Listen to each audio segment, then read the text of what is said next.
All right, part 2, here we are.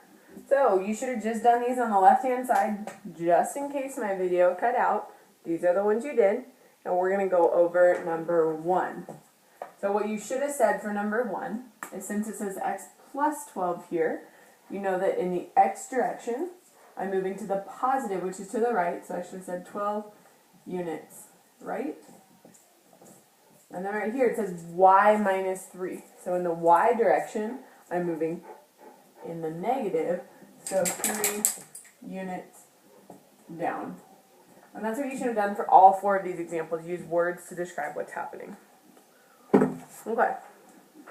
Next part of what we're going to talk about is the fact that sometimes it doesn't give you a rule. Sometimes it gives you something called a vector. So a vector just represents, let's see, a vector. A vector represents the distance that it's traveling. So for instance, maybe you're on a coordinate plane. 2, 3, 4, 5, 6. 1, 2, 3, 4, 5. 1, 2, 3, 4, 5, 6. Alright, and maybe we're going to shift this square, alright, a certain distance, and we're going to represent that distance with a vector. So our vector, I'm going to draw in green, and it's going to be,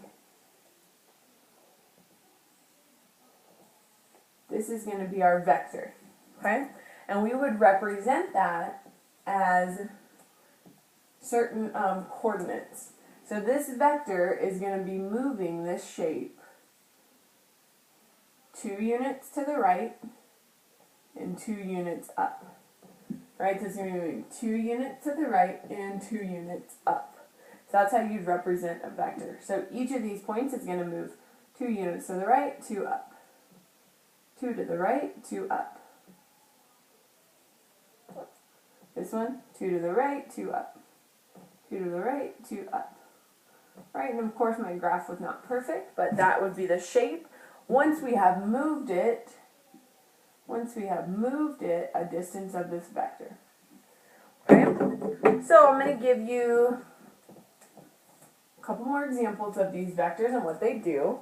So let's say we're going to move it along a vector of -1, 4. Alright, well this means we're going to move, we're thinking about, this is the first coordinate, right? That's the x. So we're moving in the negative direction, so 1 unit left.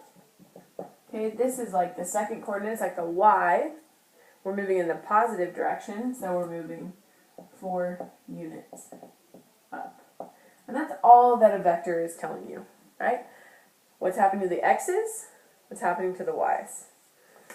Alright, so for these 3 vectors here on the left-hand side, I'd like you to tell me in words what they're doing. So how are we translating our shapes using these vectors into on the left-hand side?